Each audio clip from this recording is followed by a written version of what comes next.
Inside the car, the assistant stares ahead with a solemn expression, his reflection visible in the rearview mirror as the phone ends.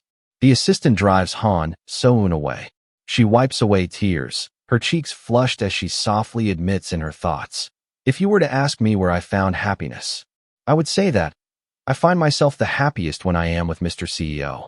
I was happy when I met you. I know that well. I also know that no matter what I say, your opinion wouldn't change. However, compared to everything that Mr. CEO has given me, your opinion is insignificant, and I should be able to ignore that reward you promised me. I don't have anything, and I'm all on my own. You are nothing like that. Even so, I dared to try to understand you. Not by looking at you as the chairman who reigns over a powerful company and position, but a loving grandpa who genuinely loves his grandson. On the other hand, you didn't even try to understand me. No, it's better to say that you just didn't want to understand." Her hand gently rests on the edge of a table, signaling a quiet farewell. "That's the reason I will leave. Now that I have grown to understand you, I can't bring myself to trample over you. Because I also understand that I can't change you." At the airport, before she left, she turns around one last time, wishing in her heart, "I hope you can be happy, Mr. CEO." The sunlight ray shines through the window, illuminating the person sleeping on the bed. Tae-jun moves as he comes around. He sits up, feeling groggy, but then he picks up his phone and stares at the phone, thinking, "What a headache. I usually don't wake up like this, and also, how did Han So-eun wake up before me? Huh." His expression filled with anxiety and shock. On the phone, it's already afternoon, at 12:05 p.m. Is it already so late? A bead of sweat trails down his cheek. The night before, she suggests, "We should go to sleep early today, so we can go exercise early tomorrow." He sits on the bed shirtless, tense and frustrated, muttering aloud, "She could have just woken me up." The room falls silent. He sits on the edge of the bed, heart heavy with an unsettling quiet. Dressed hastily, he moves quickly through the house, calling out with urgency, "So-eun." Standing by the railing, he scans the surroundings anxiously, his voice louder now, "Han So-eun, where are you?" His expression twists with worry and disbelief as he mutters, "This isn't funny." His blue eyes reflect a growing panic. The scene shifts to their childhood, outdoors with blurred yellow foliage. His voice echoes, singing, "Hiding Oriole. Where are you hiding, hiding Oriole? Where are you hiding?" His footsteps crunch on the ground as he continues to sing. "I can't find you. Oriole, I can't find you, Oriole. I've never liked when you pull pranks like this. I don't like this." The screen of his phone lights up, showing the call to So-eun. A robotic voice message appears. "The number you are trying to call can't be found. Please check the number and try calling again." Tae-jun stares at his phone, reeling from the failed call and thinking, "How is this possible? What do you mean her number can't be found?" A jolt of realization hits him. His eyes widen and he gasps, as something catches his attention. He notices the cracked vase on the counter, now holding a courier pouch and an envelope, an odd delivery sitting where the break once was. On the envelope, clearly addressed, to CEO Kim Tae-jun. Tae-jun tears the flap open, rustle, and peers inside, his brows tightening in shock. He reads the letter. "You told me that you would not hide anything from me anymore. Then why did you do this? How could you hide something like this from me? You knew how long I've been waiting for news about my father, didn't you? Why do you keep trying to control my life however you want? I can't forgive you for this, and I can't stand being near you. I'll take matters into my own hands and claim compensation for the psychological damage you caused me. Don't try to look for me. I'm leaving you because you're so obsessive and intense. I just can't take it anymore. I hope you come to see that what we had was nothing but a mistake." Tae-jun stiffens, thinking, "What's this?" Breath unsteady, he stands in the doorway, panting ha-ha, as disbelief washes over him. He rushes to the dressing room and scans the display cases. You wouldn't do something like this. On the neatly arranged watches, he rejects the letter's tone. This is nothing like you, Han So. An outdoor cutaway shows a bright sky over quiet rooftops and power lines. Tae-jun speeds through the city and sprints down a corridor towards So-eun's unit. He pushes the door open and steps into the small apartment laundry/kitchen area, tense and worried. He scans the room and realizes her belongings are gone while the furniture remains. He thinks, All the furniture remains the same, but all of her stuff has disappeared. Then he notices the unlocked door and thinks, the door wasn't even locked. What the hell happened? Bare feet pad inside. He collapses onto the bed, exhaling. No spoken words, just a weary ha. He unfolds the letter and reads, stunned. He thinks, did you genuinely leave me over something like this? So all of a sudden, his eyes track certain lines as he pushes back against the note's claims. I know you. You never would do something like this. You are not the type that would leave without saying anything. A warm memory of Sohn surfaces, her soft expression as she says, you told everything to me. He faces that remembered image of her, conflicted and searching for answers. Back in the present, Tae-jun lies on the bed, covering his eyes with his hand, exhausted and pained. Close on his eyes as his resolve hardens. He concludes, I'm sure this must have been caused by someone else. Tae-jun analyzes the situation like a chessboard and fixates on one suspect, visualized as a knight piece. He wonders, Yang Hiwuk. Still theorizing, he lists motives and windows of opportunity. He has lost his lawyer license. He has nothing more to lose. Perhaps he found a way to approach Sohn while she wasn't with her bodyguard. Or maybe he did something while I was on my business trip. He rejects the theory, shutting his eyes and deciding against it. No. Tae-jun reasons the suspect lacks capability, the chess piece tipping over as he concludes. Yang Hae-wook might be audacious, but he's sloppy and careless. He wouldn't be able to kidnap someone so easily. He stares upward, mind racing. Two regal chess pieces appear in his thoughts as he narrows the field. He thinks, now, what is left would be. His realization lands on his own family. The aunt and the chairman glare in his imagination.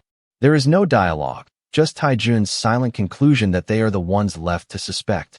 Tae-jun stands in front of a window at night, staring at his reflection with a serious, contemplative expression. The city lights behind him cast a dim glow, reflecting his inner turmoil, thinking of what his aunt promises him. However, I won't be saying anything about this. You can count on that. It genuinely seemed like my aunt was going to keep her word. I thought she finally drew the line and wasn't going to get involved anymore. But handling things so loosely like this, it's so familiar to me. Could it be that Grandpa heard about the situation from someone else? Grandpa is the type of person who can find clues in the smallest details. And once he starts getting into action, he's the type of person to manage things quietly and persistently push for their success. If my guess is correct, he might have already caught on to the whole thing by something my aunt said.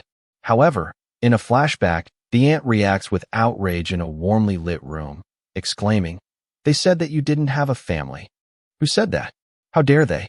I'll call the school right away. Young Tae-jun sitting across from her calmly responds, "Oh, it's fine, Aunt. You don't have to do that.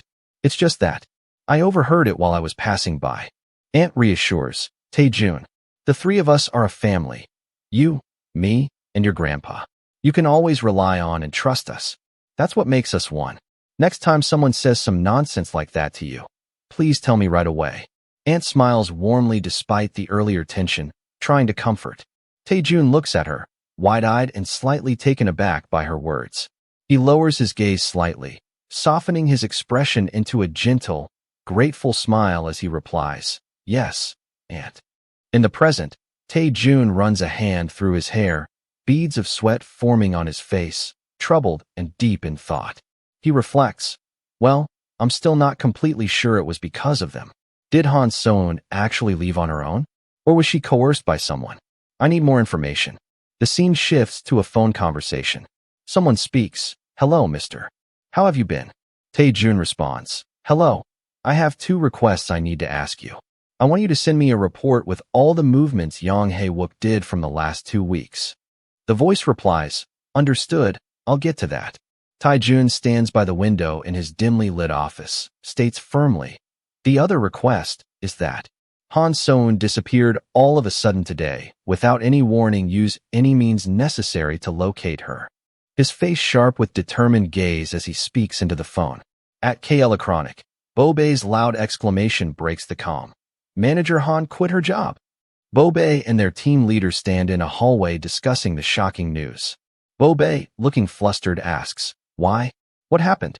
Why so suddenly? Did something bad happen?" Team leader replies, I'm not sure either. She sent her resignation letter by email and even said that she would give up her severance payment. Perhaps she won the lottery. Did something bad happen? I didn't expect this from her at all. It seems someone was chosen to replace her for some time now. So that means, Bobe looks surprised, her eyes wide in shock. She mutters, huh? That means that a flashback shows the moment manager Han handed her a gift. She recalls, that time she suddenly gave me a present. Overcome with emotion, she exclaims, was that meant as a parting gift? And cries dramatically. How could she just leave like that? Jang Eun-pyo arrives carrying an iced coffee and looking confused when Bo Bei calls out in the hallway. Manager Jang. Manager Jang. Manager Han has left the company. The team leader turns to Manager Jang and asks, you didn't know anything about it either? Jang Eun-pyo responds, shocked. What? I didn't know anything. Oh, come to think about it. Last time that I saw Manager Han, but his sentence is interrupted when the team leader greets. Good morning, Mr. CEO. I was informed by Human Resources that you were on your way here, but I'm not sure how we could. The CEO, expression sharp and serious, interrupts. There's something urgent I have to speak to the TF team members about. Ms. Babe, Manager Jang, come with me for a moment. Inside, the head manager office is shown. Inside, Tae-jun states firmly, Manager Han has suddenly resigned. Did she say anything to any of you before this happened? Bo Bei looks uneasy as she explains. I did receive a present from her last Friday. It was just a hand cream, and she didn't say much back then. Jang Eun-pyo beside her adds. I also received a coffee coupon that day. The only notable thing she told me is that she was looking forward to our presentation. Tae-jun questions further. Anything else? Like where she wanted to go if she quit, or if there was something she wanted to do. Bo Bei replies, not really, as far as I can remember, while Jang Eun-pyo thinks. Not even CEO Kim Tae-jun knew about it. Tae-jun stands by the window with his back to the others. He exhales deeply, saying, I see. If Han So-eun gets in contact with any of you, I want you to tell me right away. You are free to leave now. Jang Eun-pyo and Bo Bei leave the room quietly. Tae-jun hears his phone beep. He checks his phone. A message on his phone details critical information. We have secured the information of one of Han So-eun's relatives. Her name is Lim Sunmi. She's the aunt who raised her until she was an adult. There was little interaction with her over the past few years, but it seems there was a call recently, according to her phone records earlier this month. We will also be finished with the report about Yang Hiwuk's movement soon. We will summarize it and present it to you today. Walking briskly, the CEO heads toward the door. Secretary Song hurries inside through the door, holding a folder. She says, Mr. CEO, the board meeting will begin soon. He replies without hesitation. Cancel everything on my schedule today. Secretary Song, shocked, exclaims, what? The CEO turns his head slightly, his face tense but resolute, and says quietly, please. Secretary Song, still stunned but compliant, lowers her gaze and replies softly, yes. At a residential building under a clear blue sky, the doorbell ringing. Ding dong, ding dong. A startled woman opens the door, her expression suspicious and wary. She asks sharply, who are you? Tae-jun, standing tall in his black suit, introduces himself with a calm but serious expression. I'm a co-worker of Han So-eun. My name is Kim Tae-jun. The woman steps slightly outside, folding her arms defensively. She explains, I'm sorry, but she doesn't live here.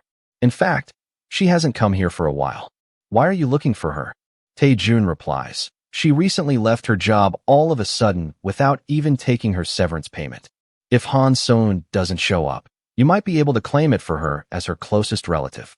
But the process might be a little complicated. The woman's demeanor changes instantly, her eyes lighting up with excitement as she imagines gold coins. She responds eagerly, Oh, is that so? She then asks curiously, but for which company was she working for? Tae-jun answers plainly, K Electronic Services. Shocked, she exclaims, K Electronics? From the K Group? Oh my. The woman shares a piece of information with a thoughtful tone. I didn't expect that. Her father used to be a driver for them, but got into a big accident while working and was kicked out. She actually called me a few days ago and asked me about it. I guess she quit because of that. Tae-jun freezes, thinking in disbelief. What? As Tae-jun processes this revelation, his thoughts turn conflicted. How strange.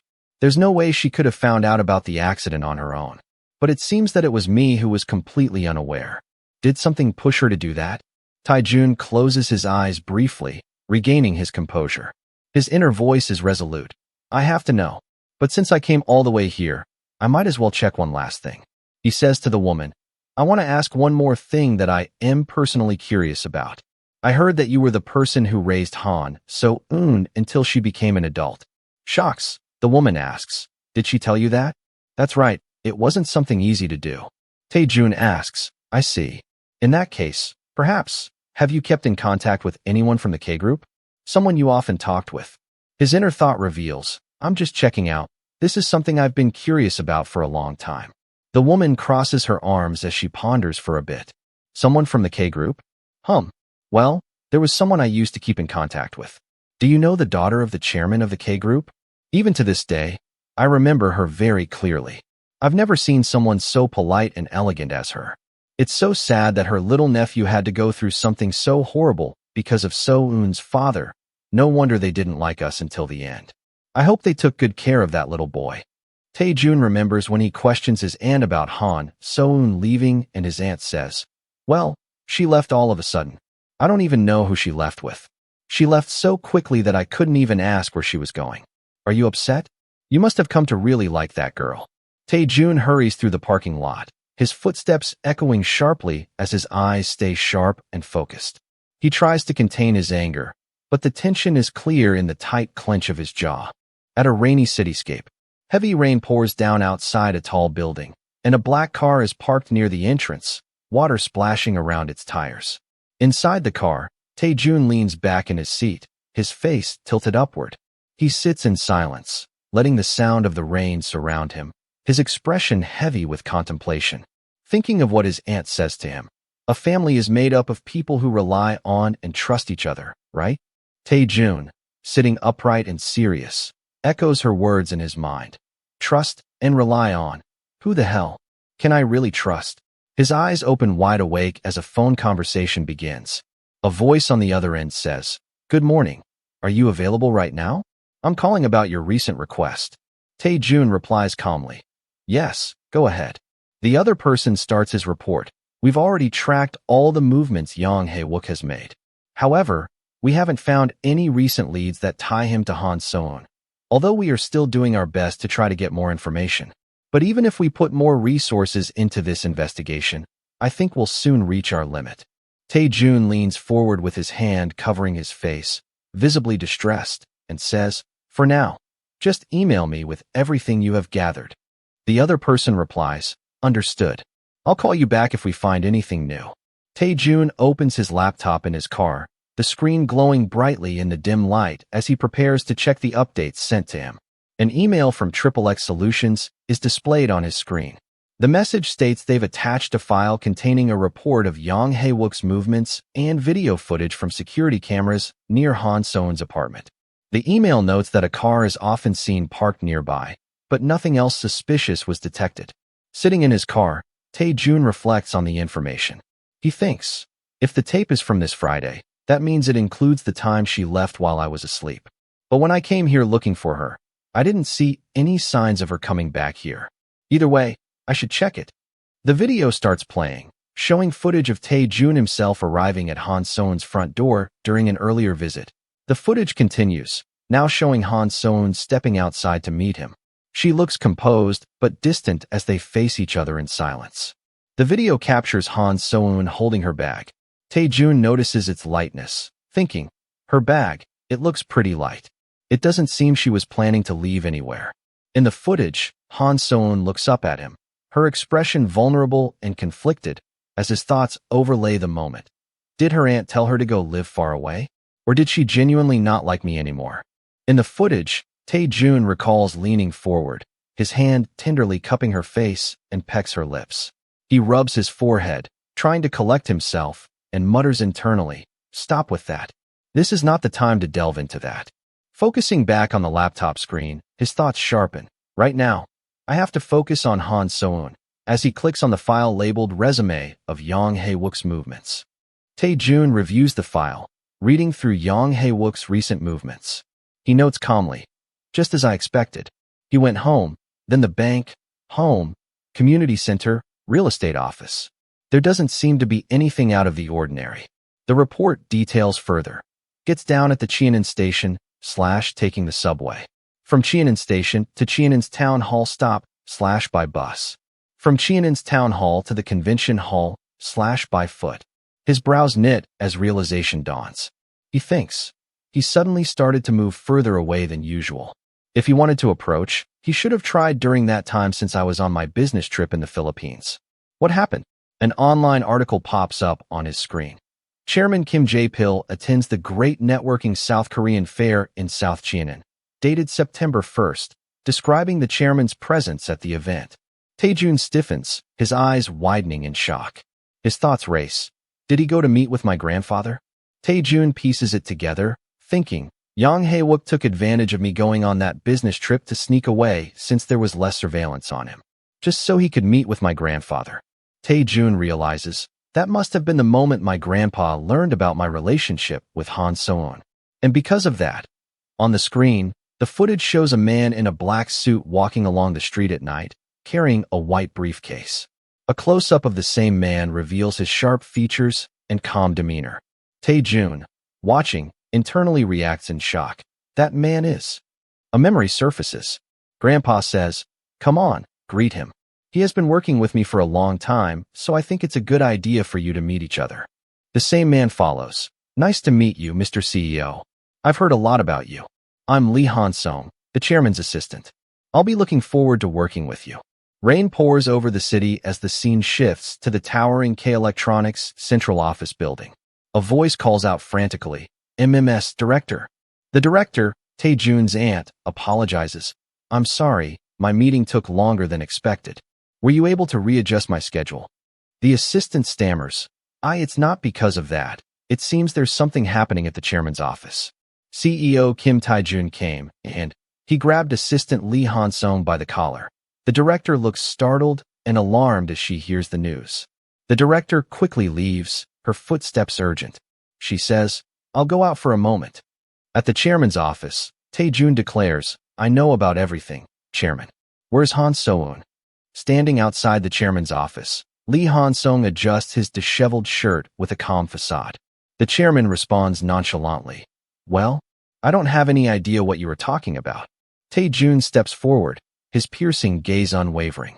I saw your assistant Lee Han-song going out of So-eun's house with luggage. I also know that Hiwuk met with you. Facing the chairman, Tae-jun demands answers. She has nothing left right now? Why would you do something like this to someone without anything like her? The chairman's eyes narrow behind his glasses, his expression unyielding as Tae-jun continues speaking. You lost your son and your only daughter-in-law. You more than anyone else should understand how it feels to lose someone you love. So how could you do something like this? The chairman replies coldly, his voice steady. Yes, it certainly was an insufferable loss. Tae-jun clenches his fists in response, silent but visibly tense, the chairman's trembling hand gripping the armrest. His voice shakes with restrained emotion. I've suffered the biggest loss in my life because of her father. No matter how much I try, I can't forget what happened that day. In just one day, I lost something incredibly precious to me, and even when I saw how much you were hurting too, I couldn't do anything but stand with my arms crossed. His face contorted with anguish. I couldn't do anything, even when you needed your grandfather the most. A flashback shows a young Tae-jun in a car, his face filled with anger and tears. Grandpa, isn't that unfair after what he did to my parents? Why won't you do anything? The grandfather, in the flashback, looks forward with a solemn expression. No one will ever understand how wronged we feel. No matter how much we hate that driver right now, we can't persecute him. Even if we wanted to chase him to the ends of the earth to make him pay, we still have to forgive him. Chairman Grandpa buries his face in his hand, his posture weary and defeated. He mutters, so why? Why are you acting like this now? Facing each other, Tae-jun saw his grandpa's pain-filled face. His grandpa crouches down slightly as he mutters, you should have told me this 20 years ago. Tae-jun's body is stiff and formal, reeling in the weight of his grandpa's words in the silence. Aunt enters the room, her expression tight, with concern and curiosity. She asks, Tae-jun, do you really think you'll be happy if you find that woman? Grandpa speaks with a somber tone. Both of you will end up being unhappy. Blood is much thicker than water. The more time you spend with her, the more difficult it will be to bear. Not only that, once it goes public, everyone else won't leave you alone. Everything you have done to be with her will come to light, too. Tae-jun stands rigid, shoulders squared but silent, staring into the distance. Grandpa continues, you'll have to throw away your social status, reputation, and pride. Will you genuinely be happy like that? A memory overlays the present. Grandpa standing solemnly under an umbrella in the pouring rain, his voice heavy with the weight of tradition. That's what people of our social status must do. Aunt smiles softly despite the rain, leaning toward a young Tae-jun in the car, offering comfort. I know it might be difficult right now, but you'll understand it one day. A black umbrella lies overturned in a puddle, the rain pooling around it.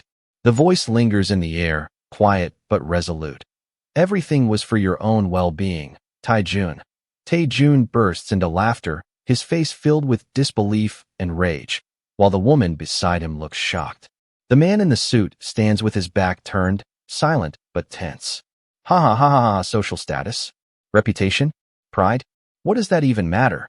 He glares coldly, his expression sharp and filled with anger. Fuck all of that. Grandpa and Aunt are visibly shocked, eyes wide, feeling like they were hit with a bolt of lightning. Aunt yells, enraged and panicked, Kim Tae-jun, why you? How can you say that to your grandfather? Tae-jun retorts, then apologize to Han So-eun and bring her back. I want to see her right away. If you keep hiding her from me, I won't rely on any of you anymore. Grandpa trembles with anger, his face red as he glares fiercely. What an ungrateful punk. I'll fire you immediately.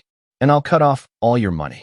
Tae-jun replies, for things like this is that the K group can't become a global group. Grandpa responds, what nonsense are you talking about? The K group is already a global group. Biting response, Tae-jun criticizes, with the chairman trapped in such an antiquated mindset, how could it be a global group? Fuck you all. Grandpa clutches his chest, collapsing slightly as pain overtakes him, while the woman rushes to his side in panic. Aunt, visibly panics about her father's condition, yells, father. While Tae-jun continues with his rampant, you're just an old man who has gained so much money that the only thing he cares about is his stupid sense of pride. I've always held back from saying those comments when I saw you, but I won't do that anymore. Go ahead and keep seeing only what you want to see and listening to only what you want to hear. Keep living stubbornly. Now, if you'll excuse me. The double doors stand closed while the aunt and grandfather, standing together, watch Tae-jun leave. The aunt, visibly upset, places a hand on the grandfather's shoulder as he slumps in his seat in frustration.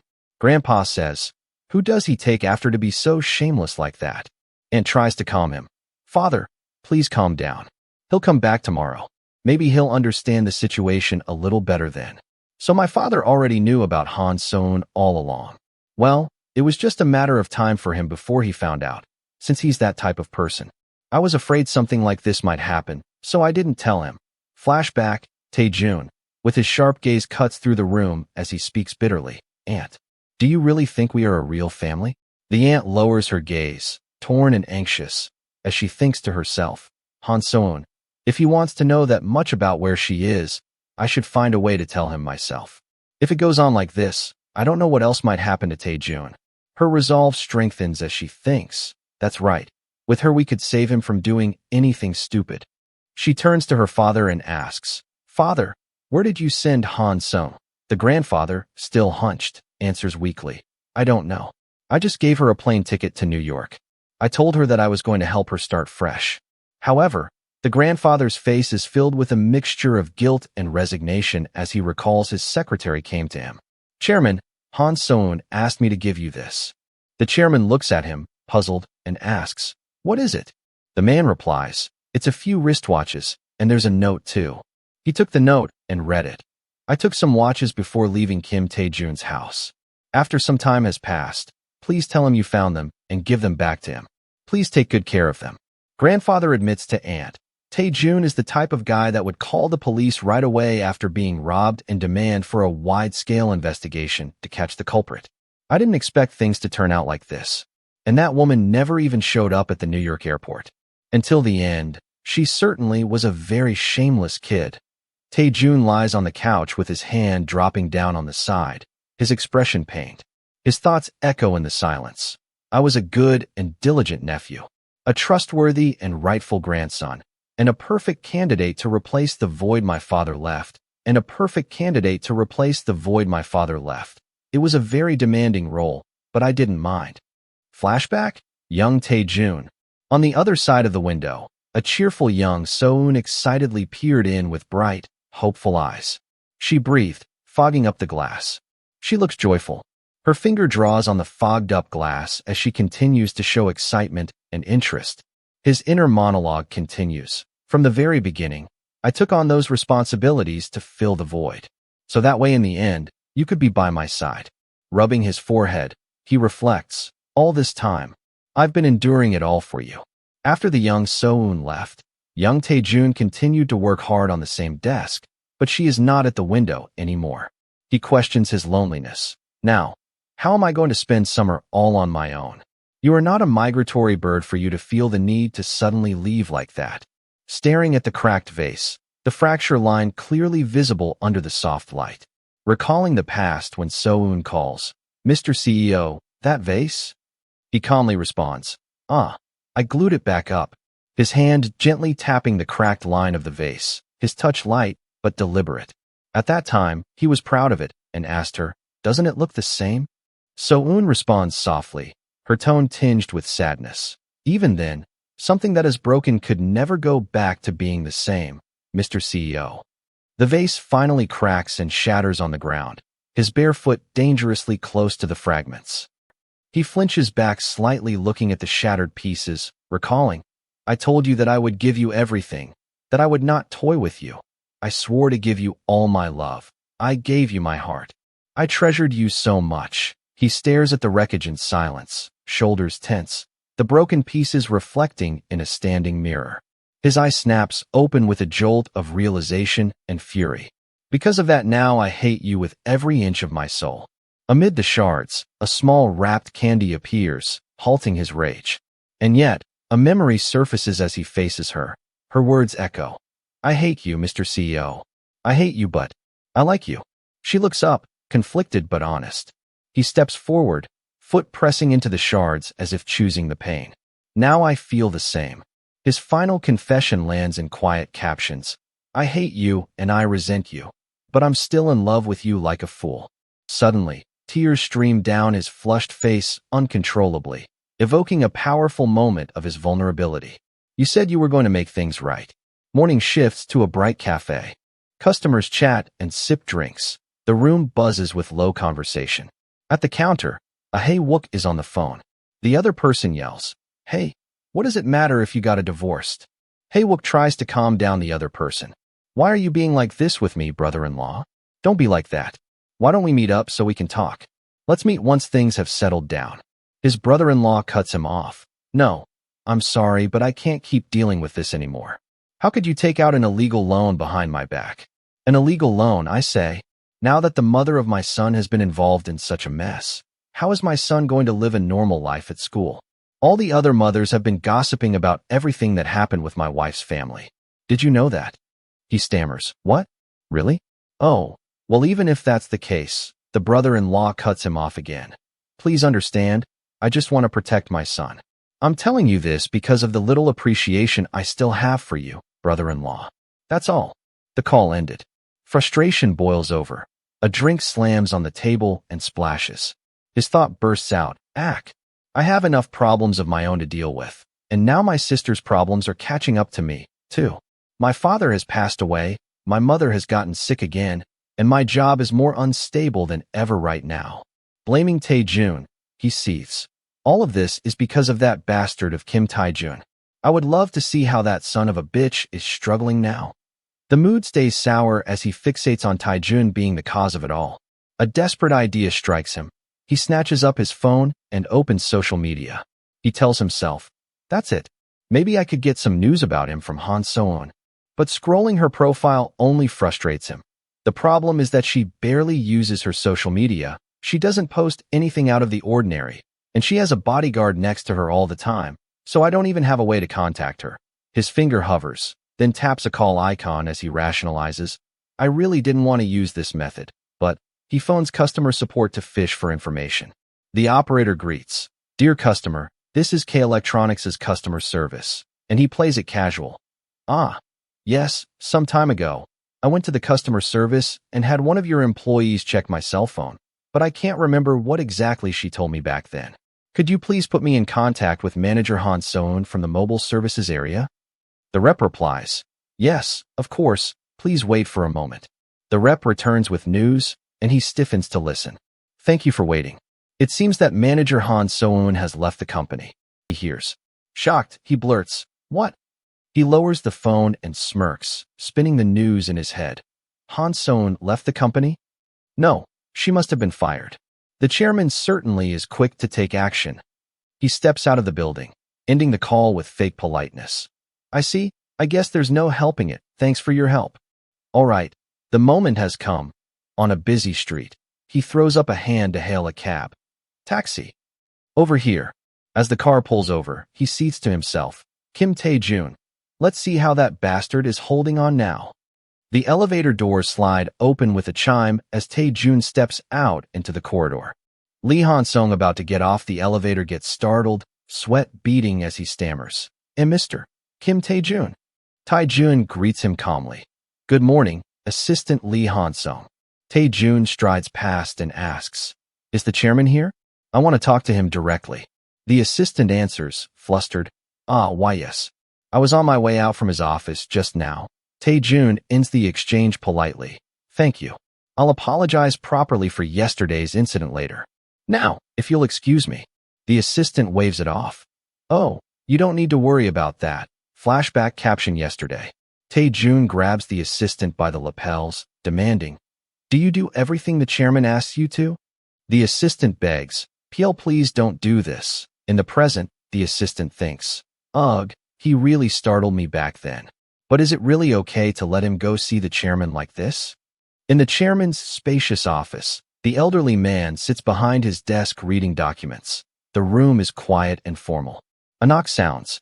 The chairman, still focused on the paper, says, "Come in." The doors swing wide.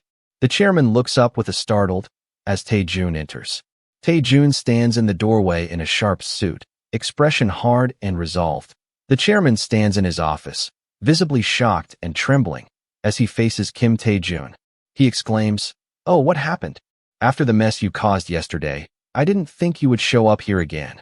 Kim Tae-jun drops to his knees, his hands pressed firmly against the floor, showing complete submission and seriousness. Kim Tae-jun bowing deeply, his head lowered in a formal and desperate gesture.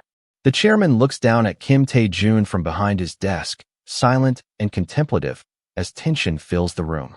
The chairman stands up, beads of sweat forming on his face as he struggles with the gravity of the situation. The chairman speaks with a stern expression. "Do you like that woman that much? To the point that you care more about her than your aunt and grandfather?" Kim Tae-jun, still bowing, responds with conviction, "Grandpa, that's the type of woman she is. The type of person who wouldn't abandon someone she thinks is suffering and suffer alongside them if necessary."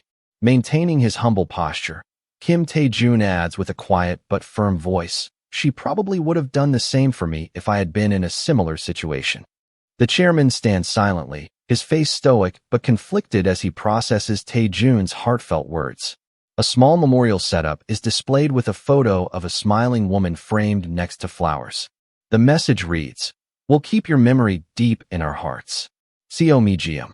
The chairman, looking at the memorial setup, heard his son greeting him, "Father, we're here."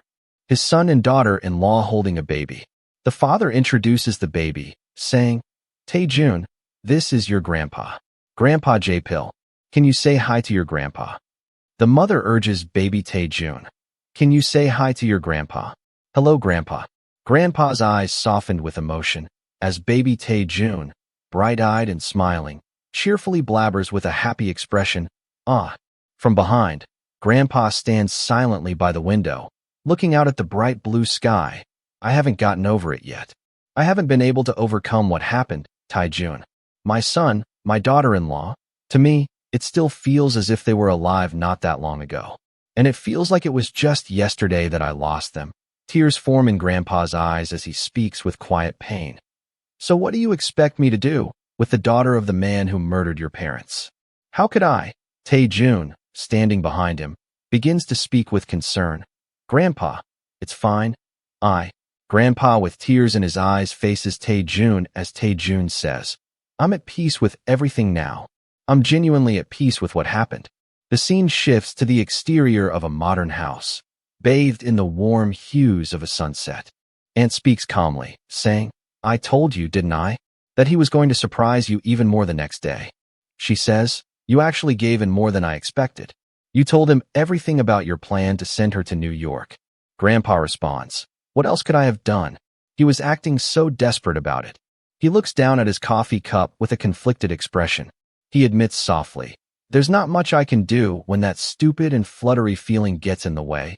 Perhaps the hole in his heart was so big that he couldn't care that much about anything else before. But this person suddenly filled that hole. Aunt speaks gently. Now that you have also given up, why don't you help him find her? Grandpa hesitates, looking down, and says, but still I. Aunt, with a heartfelt voice says, it's time for us to let him go.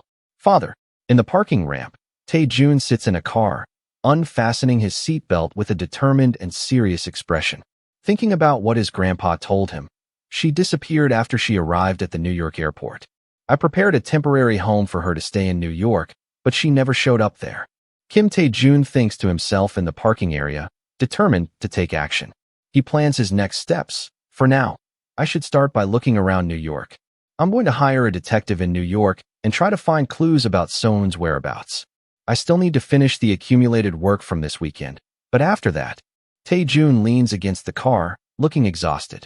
Sweat runs down his face as he rubs his forehead, silently admitting, my body is already begging me to take some rest. Damn it, this isn't the time for. A sudden voice calls out, startling him. Kim Taejun, you look good, kinda. Taejun freezes, his eyes widening in shock as he hears. Tell me, was it worth going through so much trouble to screw me over just so you could be with my ex? Hiwuk confronts him, smirks while standing in front of Taejun. He taunts, oh wait, she ran away, didn't she? Hiwuk steps closer, his voice sharp with mockery as he adds, she must have gotten so tired of you. Taejun walks past him. Anger flares in Hiwuk's face as he snarls at Taejun. Hey. His expression twists with frustration, teeth gritted tightly. He grabs Taejun's shirt aggressively, shaking him with force. He yells, are you listening to me? What the? Was he always so easy to provoke? He got pulled in easier than expected. Taejun clenches his shirt, glaring with sharp, fiery eyes. His internal thought sharpens with fury. What a joke, he used to act so tough. Now you are not that much of a big deal, right? Hiwuk lifts his hand, ready to strike Taejun. He smacks Taejun's face as he mocks. Hey, aren't you going to laugh at me? Come on, where's the guy who used to act as if I was below him? You look so pathetic now. Why are you being so silent? Let's see if you are going to keep ignoring me. I'll keep having fun with you. Were you always just words and no action? So lame. Taejun's piercing blue eye reveals his simmering anger as the taunt cuts deeper. Hiwuk says, Soon abandoned you because she found out you were actually like this, didn't she? Taejun finally snaps, swinging his fist and landing a heavy punch on the man's face with a loud impact.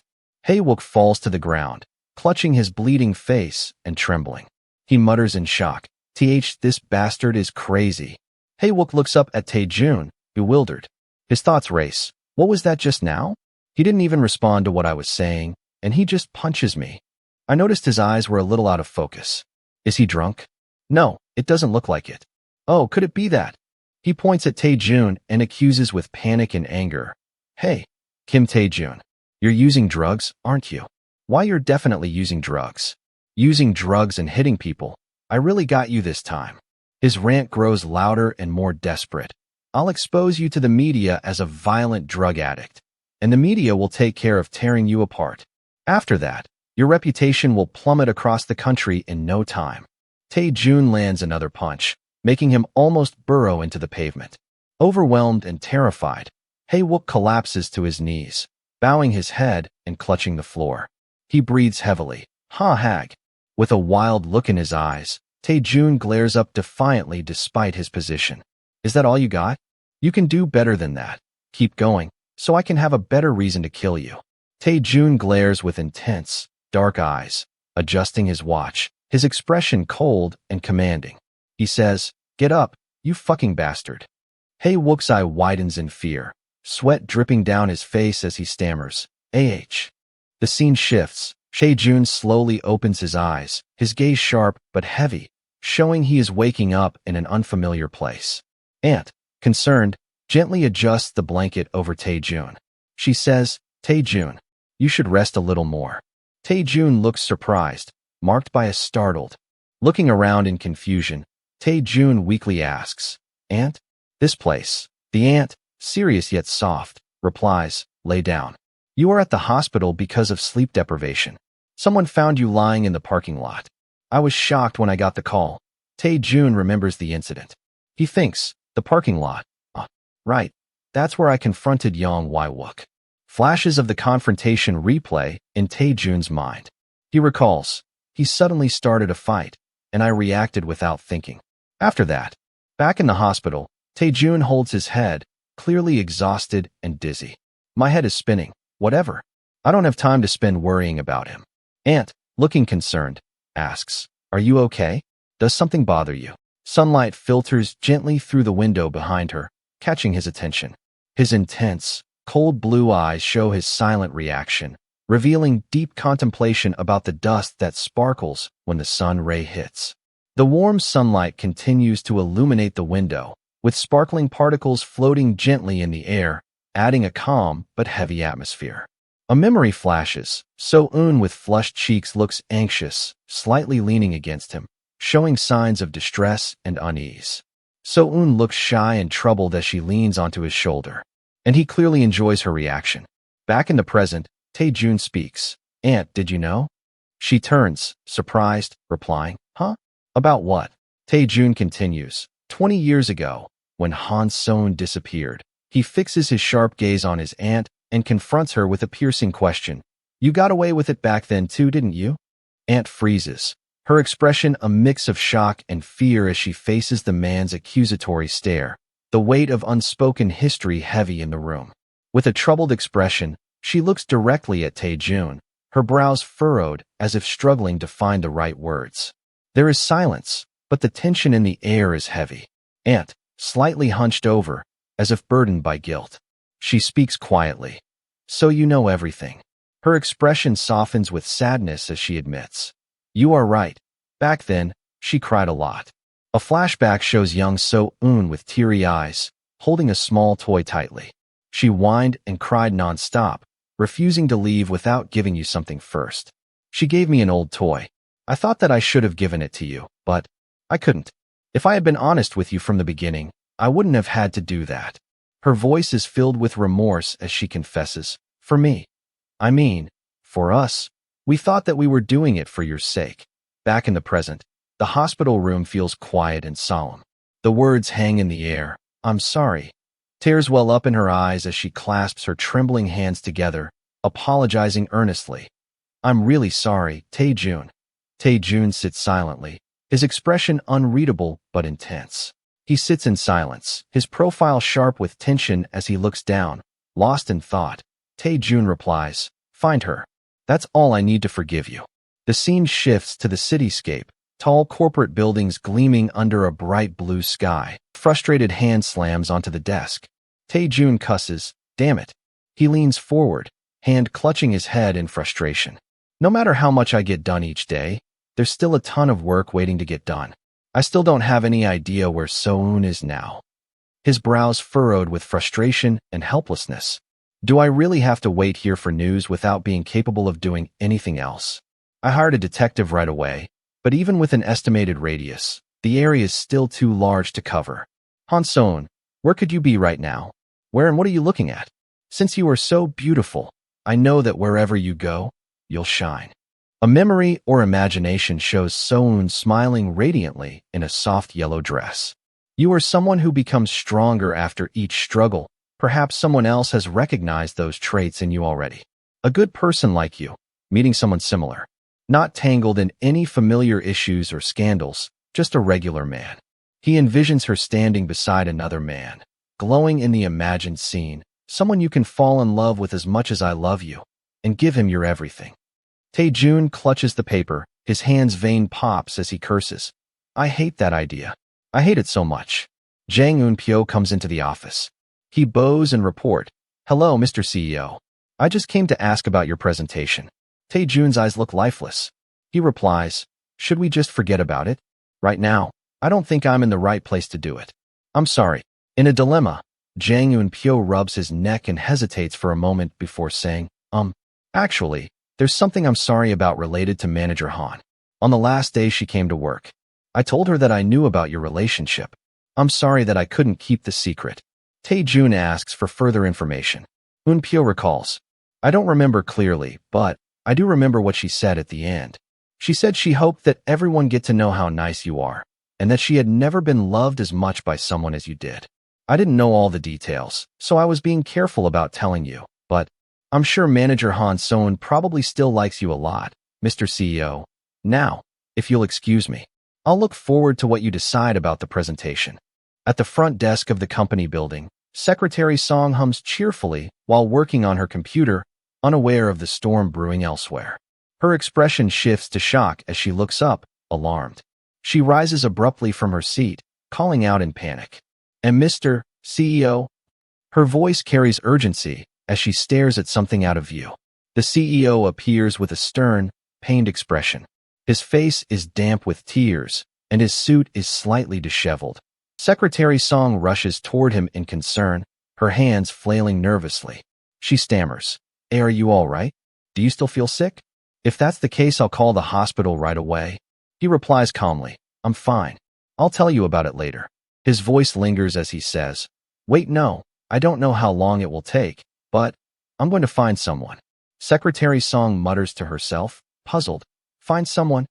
In a quiet office filled with sunlight, a paper flutters off the edge as his thoughts linger. I need to find her and give her a good scolding. A sunny day in California. The streets are calm, with a few cars passing by. It is September. September 9th, California.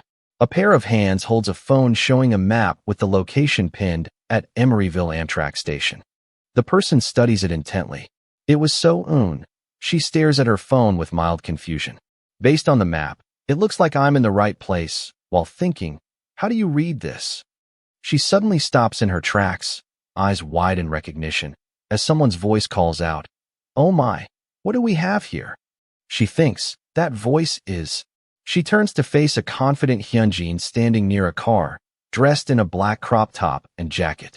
She smiles and says, It's hard to believe I'm seeing you all the way here. Han So-eun, Choi Hyunjin, currently studying abroad in the United States. Han So-eun exclaims internally, Hyunjin. Hyunjin responds, I knew you were reckless from the moment we met, but I didn't think you'd actually come all the way here. Have you eaten already? So-eun shyly replies, No. Hyunjin teases, Oh, that's what I thought. Inside a car, Hyunjin smiles warmly and says, Well, shall we go? Han So-eun, still nervous but smiling, nods and says, Yes. A light blue car drives down a California street under a sunny sky. Inside the car, So-eun sits quietly, her face calm but distant, staring out the window. Hyunjin drives with a composed expression. So-eun's thoughts, Hyunjin, seems really different now. I remember her as this proud, untouchable princess. Hyunjin, smiling, glances at So-eun while driving and asks, Why did you come to me? So-eun looks surprised, taken off guard by the question. So-eun hesitates, smiling slightly as she begins, well. A flashback shows Secretary Song smiling warmly and speaking to So-eun. There were 3 adults who gave me good advice. The flashback shifts to a memory of So-eun walking with Tae-jun at night as she reflects. 2 of them I can never see again. Another flashback shows Hyunjin from the past, walking away in a classy outfit as So-eun recalls. The third one was you. Back in the present, Inside the car, Hyunjin smiles and says, "We're the same age." So-eun, slightly flustered, responds, "You always seemed like an adult to me. Someone who could separate their feelings from their actions." Hyunjin teases lightly. "Doesn't sound like a compliment." So-eun hurriedly replies, "I swear it is." On a busy street, Han So-eun stands with her luggage in hand, talking on the phone. She reflects in narration, "After I left New York, the first person I called was you. If you had told the CEO, everything could have fallen apart. But I still called you, because I believed what you said back then." The memory of those words echoes, "You should still think about surviving. That's far more valuable. Don't give up on yourself." Understood. Back in the present, Han So-eun, sitting in the car, speaks softly. "The truth is, Chairman Kim Jae-pil did prepare a way for me to stay here. But if I followed through with that, I'd still be depending on him." Her hand clenches tightly as she admits, "What I want is to completely cut ties with K Group." Han So-eun looks toward Hyunjin, her tone sincere. "But it felt like if anyone could survive on their own, it'd be you, Hyunjin. That's why." Hyunjin stays quiet, processing her words. Hyunjin finally responds, voice calm but serious, "I haven't contacted CEO Kim Tae-jun since I got here. But that doesn't mean I've cut ties completely." Han So-eun smiles faintly and says softly, "Even so, I know you won't tell him. Because you still have a conscience." Hyunjin glances at her with a mixture of surprise and quiet realization, her eyes reflecting unspoken emotions. She recalls her best friend Hana, lying unconscious on her deathbed, her face pale and lifeless under the white sheets. A distressed Hyunjin sits beside the hospital bed, clutching her chest with trembling hands. Her head is bowed, and her expression is filled with guilt and sorrow as she addresses the patient. "I'm sorry, Hannah. I'm sorry I'm so powerless. Sorry I couldn't do anything for you." Hyunjin, driving the car, looks emotional as she mutters, "The only thing that's still breathing is Choi." Hyunjin couldn't hear clearly and confused. So-eun asks, "Huh?" Hyunjin turns to face So-eun, her eyes sharp and intense, speaking with determination. Her hand grips the steering wheel tightly as she emphasizes her point. "Only then can I trust." And at the restaurant, Hyunjin scolds, "That old bastard is crazy. Holding a grudge over something from 20 years ago." Hyunjin, looking annoyed, commands, "Repeat after me. Kim Jae-pil, that old geezer." Confused, but So-eun follows, "Kim Jae-pil, old geezer." Hyunjin demands, again, "That crazy old geezer." So-eun repeats, "Crazy old geezer." Hyunjin shouts dramatically, "A pathetic old man, destined to die alone." Her exaggerated insult causes So-eun to shrink back, startled and panicking with wide eyes. "Okay, that's a bit much, don't you think?" Hyunjin replies, visibly troubled by what she just said. Telling someone to die, even as an insult. She could only sigh at how timid So-eun is. The sunset with a traffic light and a diner sign in the background. Hyunjin lectures So-eun. "It's easy to do good things when life's going smooth. Makes you look good, too. But it's not easy to think about someone worse off when you're already struggling yourself. That's the real deal." Outside the car, Hyunjin faces her with sincerity in his eyes as he speaks earnestly. "I can't stand people who don't see the value in that. So I don't want you suffering because of your family. I'll introduce you to someone better. You trusted me this far, so keep trusting me." A vibrant sunset over the ocean fills the panel, with a single line of thought cutting through the silence in So-eun's heart. Someone better. She sits inside the car, processing Hyunjin's words. Better than Kim Tae-jun? Her inner voice questions with disbelief. Does someone like that even exist in this world? Inside a cozy but slightly cluttered apartment, Hyunjin gestures toward the space warmly. "It's a bit cramped, but make yourself at home." So-eun looks around, surprised, and hesitantly says, "Wait, I can really stay here? I already looked into other places." Hyunjin reacts with mild frustration, raising his voice slightly. "Huh? You're already talking about independence in this harsh land." Her tone softens but remains firm as he continues. "You came to me for help, so let me help you." "Got it."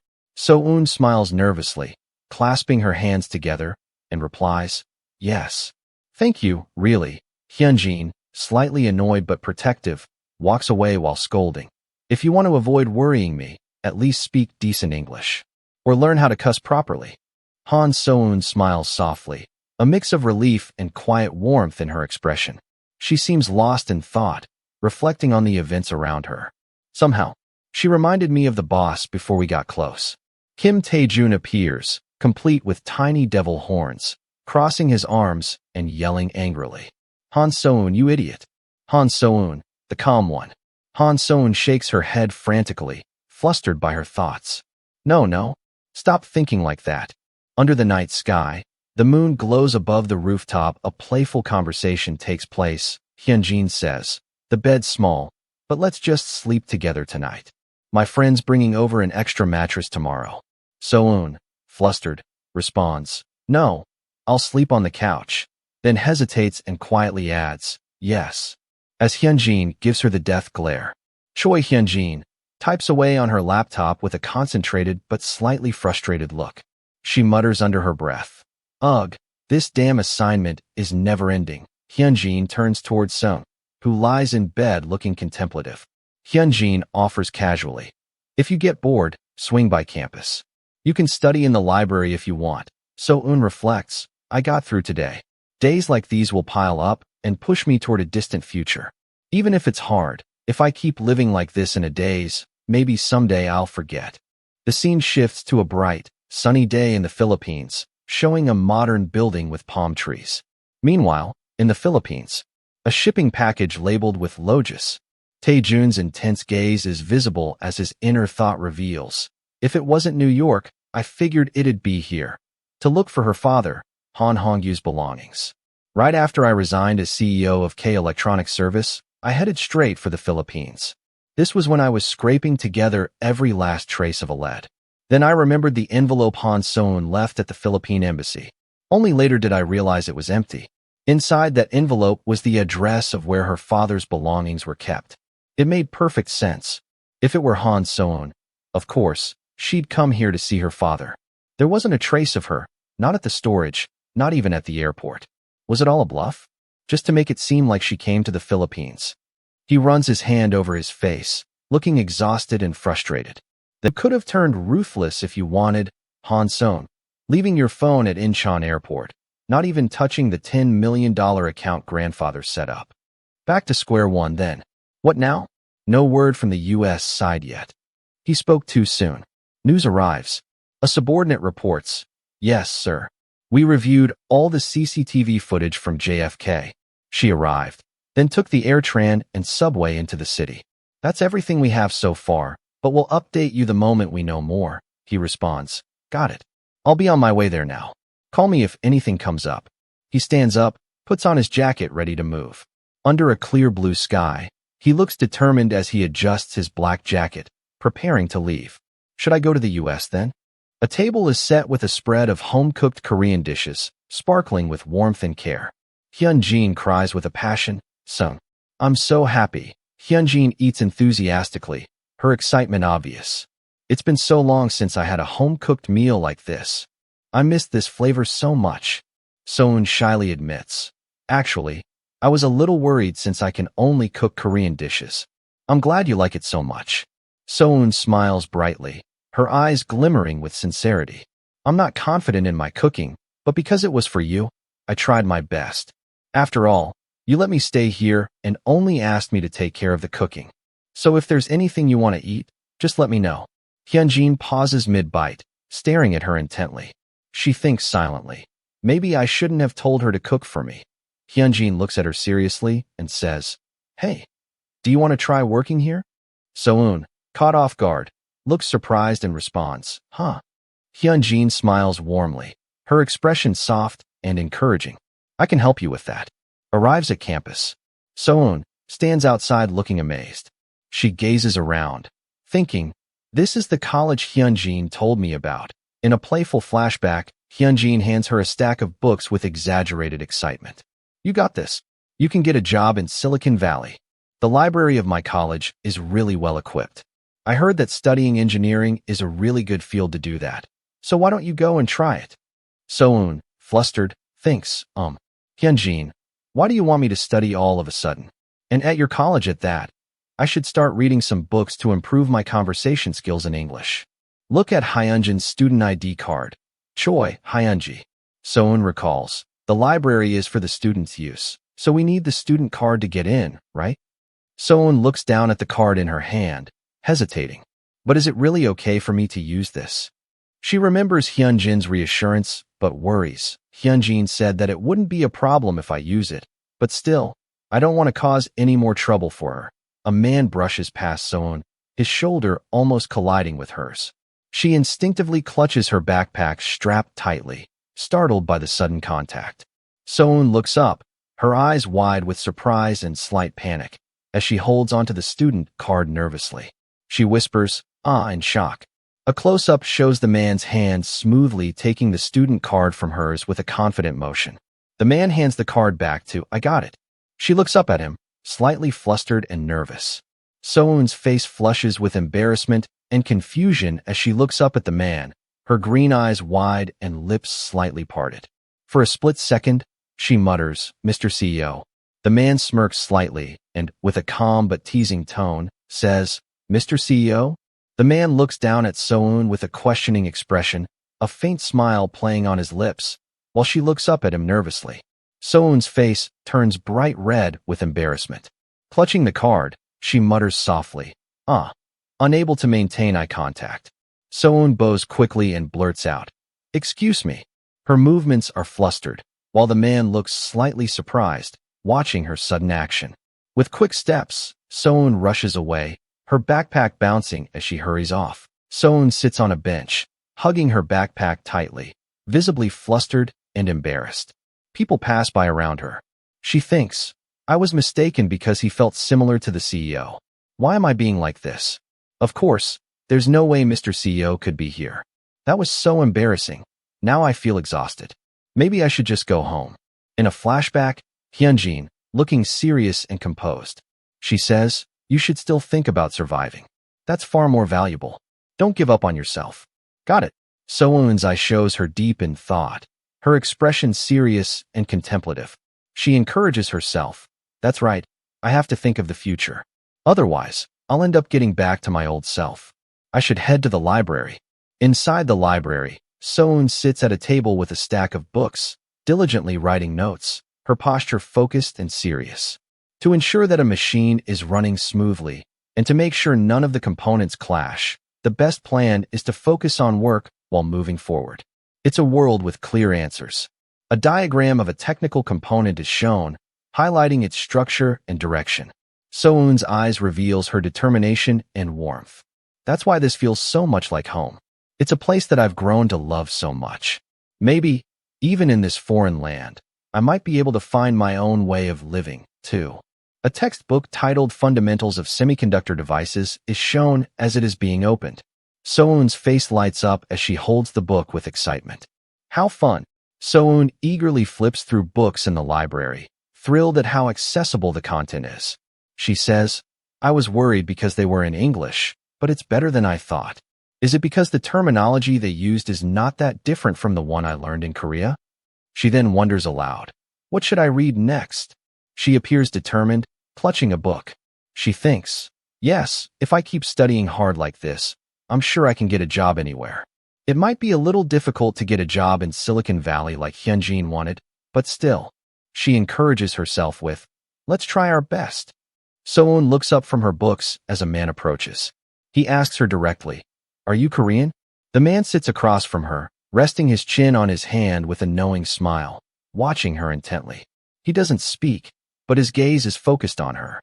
She looks shocked and confused, her mouth slightly open and sweat forming on her cheek. She says, "Huh? The person I stumbled into earlier?" The man questions her while she struggles to respond. He asks, "Are you an undergraduate student or a graduate student? Can I ask for your major?" She stammers nervously, "Ah, I am, and, The man rests his chin on his hand with a knowing smirk, his eyes sharp as he observes her closely. She looks startled and tense, her pupils wide with worry. She thinks, "Did not tell me that. He saw Hyunjin's ID card earlier?" She panics internally. "He knows that I'm not a student here?" The man speaks with composure while she looks anxious. He says, "I'm sorry." The The man clarifies his intentions as the scene shifts to her notebook with a doodle of a drink bottle. He says, I asked because I saw Korean writing in your notebook, so I assumed that. Also, I thought your drawing was really cute. She reacts nervously, clutching her book as she replies, Dear Hiwuk? I was just doodling. The man remembers something and adds, I forgot to introduce myself. He presents his business card confidently. The card reads out Railway, Smarter Robots, Better Lives. He introduces himself. My name is Hiwuk. I work at a startup company in Silicon Valley. The man asks if she is planning to start her own business after seeing her doodle, offering to talk about it with her. She clutches her notebook, panicked, thinking, business? He's suspicious. She apologizes, saying, I'm sorry. I think I gave you the wrong impression. The man looks at her in surprise and responds, She admits nervously, I'm not a student of this college. I just came here to study because my friend let me borrow her student card. Now, if you'll excuse me. He tries to stop her, calling out, hey. As she walks quickly away, she thinks, I should hurry back home. Before anything else happens, she hurriedly searches through her bag in panic, thinking, the access card, the card. Her panic deepens when she realizes, I don't have it. Where did it go? Did I drop it somewhere? A security guard approaches and asks, Is there a problem? She looks down nervously, clutching her bag, while thinking, I'm in trouble. She looks troubled and worried when a voice suddenly calls out, Hey, wait. The man appears, holding up the student card with a slight smirk, asking, How could you leave without this? She looks at him in surprise. He hands her the card with a smile, saying, Here, hurry and take it. Flustered, she stammers, thank you. While thinking, what a smooth way to still give me his business card. The man raises his finger to his lips with a sly smile, signaling for silence as light shines on his face. She looks at him nervously, sweat trickling down her cheek as he stands close, his gesture still telling her to be quiet. She questions to herself, who is this man? His business card lies on the table's surface. Hiwuk. Out Railway. Smarter Robots, Better Lives. Hiwuk. 29 years old. Hyun-jin explains as she paces around, the oldest son of an outstanding Korean family. After graduating from college, he founded an IT company with some of his classmates. The name of that company is Out Railway, a famous startup that received substantial investments a year after its foundation until Phase B of its development. A startup like that would certainly be a great opportunity to start making your way into Silicon Valley. She grabs So-eun's by the collar, shaking her while shouting, You didn't even introduce yourself properly. You just left. Think about it, So-eun. If you're really planning to stay here, there's nothing wrong with becoming friends with him. So-eun looks conflicted as she replies, But, for some reason, I don't feel like I should. With a hesitant expression, So-eun answers, It's just cause I think he resembles CEO Kim Tae-jun. Hyun-jin looks surprised and asks, Why? I really can't believe this. You're something else, Kim Tae-jun. How could you make someone this defensive about meeting other men? Hyun-jin waves her hand casually, explaining, When I saw him earlier, I just thought he was handsome. I didn't think he resembled Tae-jun at all. Kim Tae-jun has a more intimidating look. So-eun nervously replies, Why you really think so? Hyun-jin continues, Mr. Hiwuk seems a little, how should I put this, like someone nice, educated and gentle. She pauses silently, conflicted, and thinks to herself, but that's precisely the point. Hyun-jin smiles brightly and waves, introducing himself. Nice to meet you. I'm Choi Hyun-jin. So-eun stands beside him looking startled. Hiwuk greets them warmly, saying, Are you the friend who lent her access card to So-eun? I've heard a lot about you from her. Hyun-jin replies cheerfully, Wow, so you remember me by my picture? I'm glad to meet a fellow graduate colleague here. Hyun-jin wraps her arm around So-eun with a playful grin, telling Hiwuk, I'm sorry about my friend here the other day. She was just startled because of the sudden business proposal you made that day. Right? So-eun forces a laugh, answering, Yes, So-eun explains, by Hyun-jin's recommendation, it has already been more than a week since I've been in contact with Hiwuk. Because of that, today I was invited to pay a little visit to his company. I know that making new friends and starting a new job are perfectly normal aspects of adapting to a new place. Hiwuk guides them, saying, This is the lounge. Hyunjin adds with admiration. Wow, what a nice design. Soon looks reflective as she walks, thinking, however, why can't I bring myself to take the first move? Meanwhile, Jiwook explains, here, we are free to decide our working schedule. Jiwook and Hyunjin walk side by side, both smiling as they continue their conversation. Their expressions show friendliness and mutual interest. So-eun looks slightly nervous, her expression soft and hesitant. She thinks to herself, I guess it must be because I'm pretty shy. Jiwook notices the time and says, oh, it's lunchtime already. A colleague of mine recommended a nearby Italian restaurant. Would you like to come with me? So-eun responds, I wouldn't mind. Hyunjin looks at them in surprise with cunning thoughts swirling up in her mind. Hyunjin suddenly panics and exclaims, oh my, what should I do? I just remembered that I have some urgent paperwork to submit today. I'm sorry, but I'll have to go. Enjoy the meal. So-eun shouts after him, Hyunjin. Jiwook smiles, slightly embarrassed, and says, well, it can't be helped. Should we just go ourselves? So-eun forces a smile and agrees, sure. A car drives down a quiet, suburban neighborhood street lined with houses under a clear sky. Inside the car, So-eun sits in the passenger seat and smiles nervously. She thinks to herself, I can't do this. I can't keep this up for much longer. Hyunjin, you said you were going to stay with me until dinner. Come and help an introvert like me. Hyunjin is depicted mischievously with devil horns and a trident, laughing. Ha, all of this is to help you adapt yourself here, So-eun. While driving to lunch, Jiwook's phone starts ringing with musical notes indicating the sound.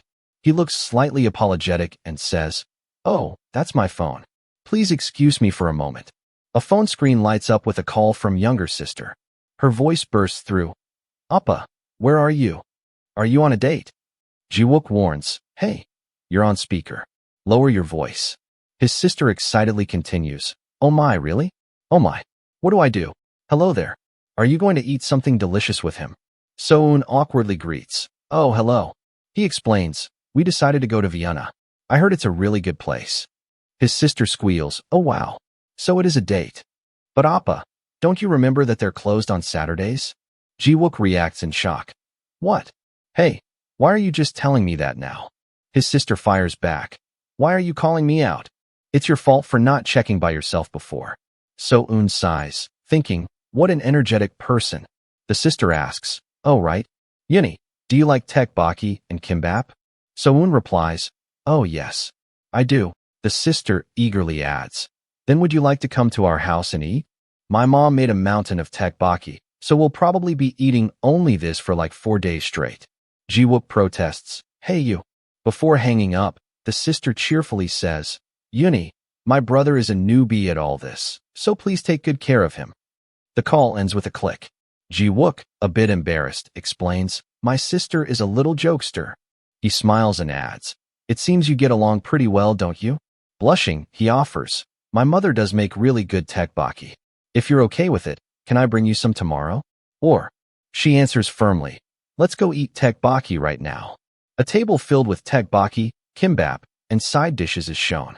The sister cheerfully encourages, Yuni, make sure to eat a lot, there's plenty of food. So-eun sits at the table with Jiwook's family. His mother warmly encourages her, feel free to eat as much as you want. You can take a little bit when you leave too. Come back to visit whenever you want to eat again. So-eun smiles shyly and replies, thank you. While Jiwook's younger sister teases, Mom, you're making her uncomfortable. Jiwook's younger sister leans in to whisper to So-eun with a mischievous grin. It's the first time my brother has brought his girlfriend home, so everyone is pretty excited. So-eun looks embarrassed, while Jiwook shouts, hey, Kwon Jizian. At the table, Jiwook complains, Dad, please tell her to stop. She just keeps blabbering. His father chuckles and says, I don't think it's that bad. Come on, she doesn't seem to mind. The whole family sits together, smiling. So-eun glances at Jiwook's sister, who keeps talking animatedly beside her. So-eun just gives a small, polite smile in response. So-eun reflects quietly to herself while looking around the cozy kitchen. Her thoughts read, they seem like a pretty nice and harmonious family. Her inner monologue continues. If the parents of Mr. CEO were still alive, I bet this is how they would have looked. if my father hadn't ruined your family, maybe you could have enjoyed a similar happiness. I tried so hard to erase you from my mind, yet I can't help but think about you again. Kim Tae-jun's image overlaps Kwon Ji-wook, appearing calm and handsome in the soft light. And it comes so easily.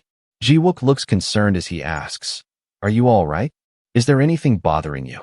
So-eun stares back with tears streaming down her cheeks, visibly emotional and struggling to respond. She cries without even realizing that she couldn't contain her tears. The scene shifts outside an apartment building at sunset. Oh my, kimchi, kimbap, and seaweed soup?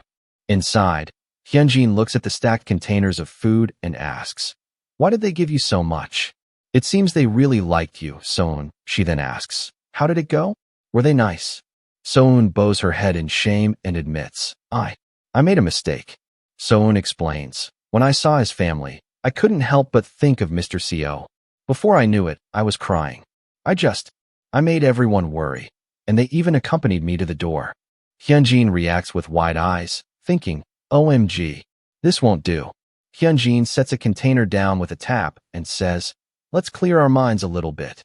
Hyunjin confidently tells So-eun, "Once I'm done with exams, let's go have fun in Vegas together."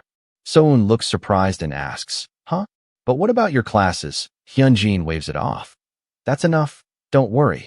My roommate's practically shriveling up. Besides, I can manage things remotely anyway."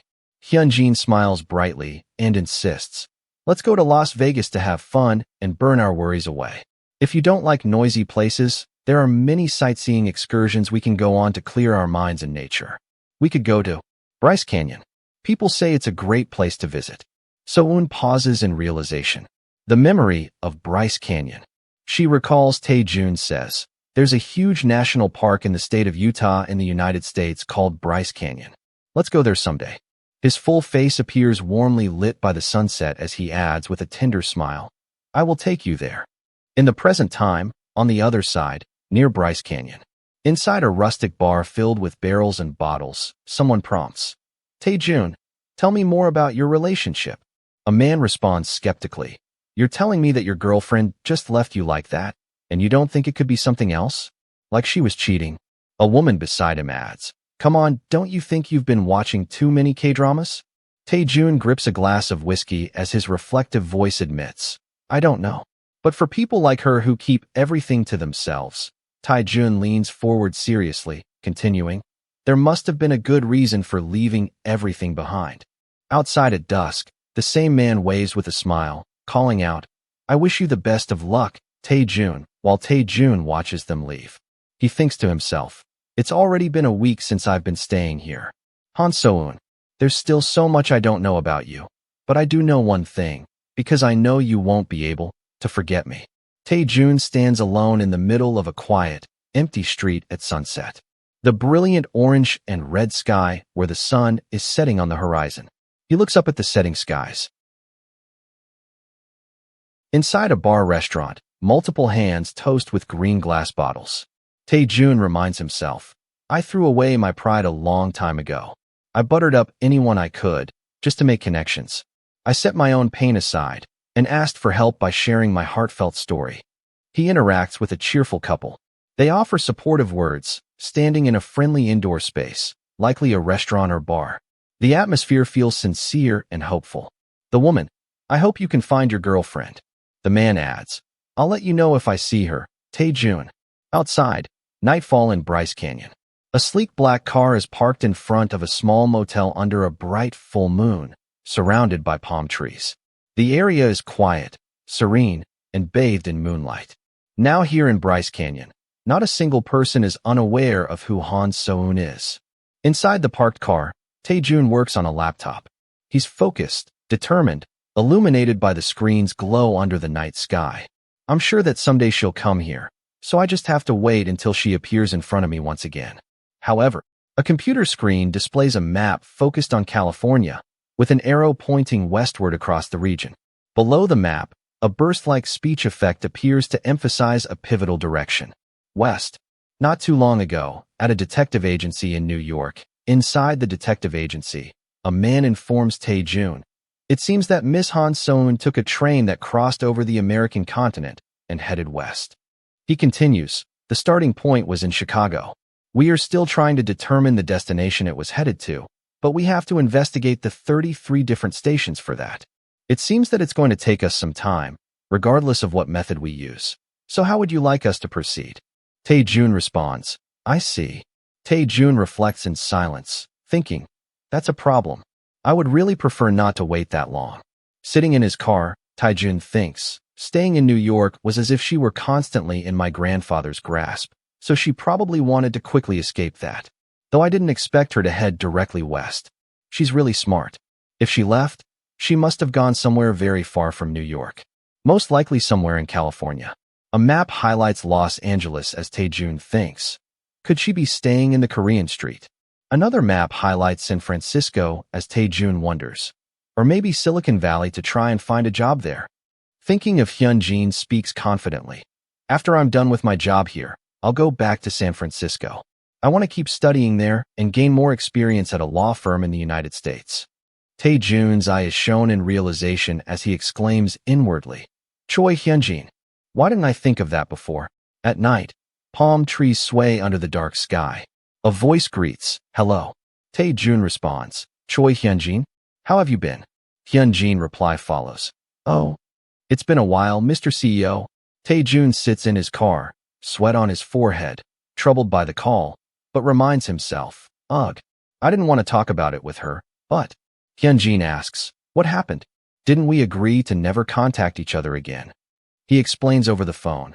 To put it simply, my grandfather sent Han So-eun to the United States behind my back, and now I'm looking for her. Hyun-jin replies teasingly, oh my, what are you going to do? You must be really concerned. He continues, that's the reason I'm calling. Have you talked to her recently? With Han So-eun. He listens closely, holding the phone, as Hyun-jin replies, with Han So-eun? I don't really think that. Still on the phone, he frowns and asks, hello? Is there any issue with the connection? She hurriedly says, I'm sorry. I'm outside right now, so I have bad coverage. I don't know anything about that person, but if I find anything, I'll call you. Take care. He reacts in shock. Hey. The screen shows the phone ending the call, lawyer Choi Hyun-jin. The call has ended. He stares at his phone in disbelief, shocked as he repeats in thought. That person? His car speeds up, tires screeching against the road.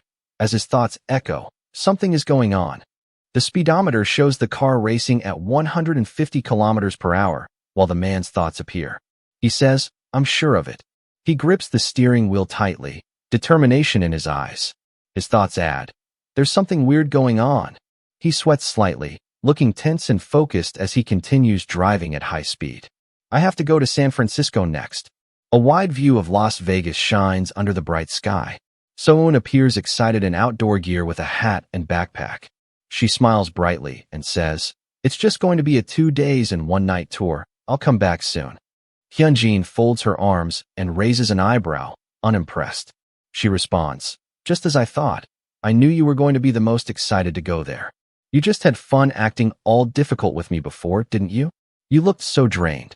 So-eun stammers, no, it wasn't like that. Flashback of their first Las Vegas tour. So-eun hesitates among the crowd, looking so exhausted as she mutters, there's too many people, while Hyun-jin drags her around excitedly, saying, So-eun, let's go look over there.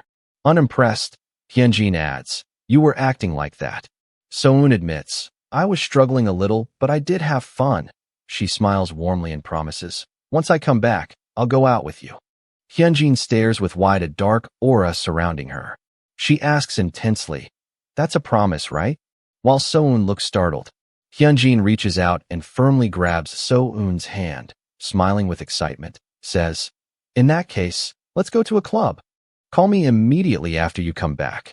Hyun-jin holds So-eun's hands with sparkling enthusiasm, saying, I'll even pick the clothes that you'll wear, okay? So-eun, surprised, responds, all right. Hyun-jin beams with joy, clasping her hands together, saying, I'll go with So-eun to a club. So-eun forces a nervous smile thinking, Hyun-jin, I take back what I said about you being too much like a proper adult. A view of the entrance sign reads, Bryce Canyon National Park. The narration states, entrance to the Bryce Canyon National Park. A tour guide raises his hand, addressing the group. Everyone, here's where we will be staying. Those who want to see the sunrise tomorrow have to gather at the hotel entrance around 5 a.m. Soon looks at her phone while thinking. The sunrise will be around 5:30 a.m. I should have something light for dinner. Soon looks around anxiously, realizing. It looks like all the restaurants are closed already. Is there any store nearby? Spotting a store sign, she thinks, there's one. I'm so glad it's still open. The sign reads, General Store. The shopkeeper looks surprised as he notices the girl entering the store.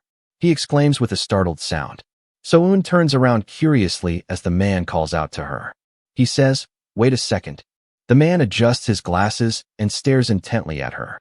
He asks, where do you come from? So-eun looks flustered, with a nervous smile. She thinks, I should be the one asking that. Choi Hyunjin appears and advises her seriously. Whenever someone asks you where you're from, you should think about it carefully. There are people here who will discriminate against you because of that. So-eun thinks cautiously. In that case, I have to be careful before answering. She then replies, I come from New York.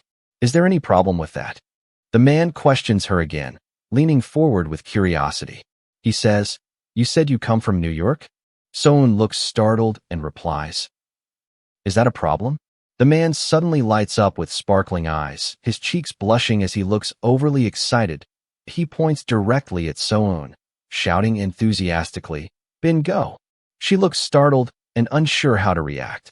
Meanwhile, Taejun sits in his car, exhausted and slumping over the steering wheel. He thinks, I spent a whole day of my life driving around this place. He looks frustrated and stressed, remembering that Choi Hyunjin hasn't answered my calls since that day. I even went to L.A, but I didn't find anything relevant. Damn it. Now I have one more person to look, he reasons with himself. There's nothing else I can do at this point. I'll call the detective in the morning. Before that, I should catch some sleep at a rest stop. As he parks, the car makes a beep sound. Taejun steps out, looking alert as he glances around, noticing something unusual. A voice calls out on the phone, hello? Taejun. Taejun. I think I found your missing girlfriend. This time for real. Taejun looks exasperated, remembering past false alarms. He thinks, this is the third time you've called me for this. Those times, you also said it was for real. A flashback shows the man's previous claims, while Taejun comments, she has nothing in common with my girlfriend aside from being Asian. The man insists over the phone. No, really. This time it's for real. I even took and sent a photo, just look at it. Please. Taejun sighs and replies, all right. I'll take a look. Where? A pair of shoes steps forward on the pavement under the dim light. His sharp, focused blue eyes narrow with recognition and intensity. On his phone screen, a picture shows Mr. Clark cheerfully posing with the girl, Han So-eun, captioned Bingo, your girl from New York.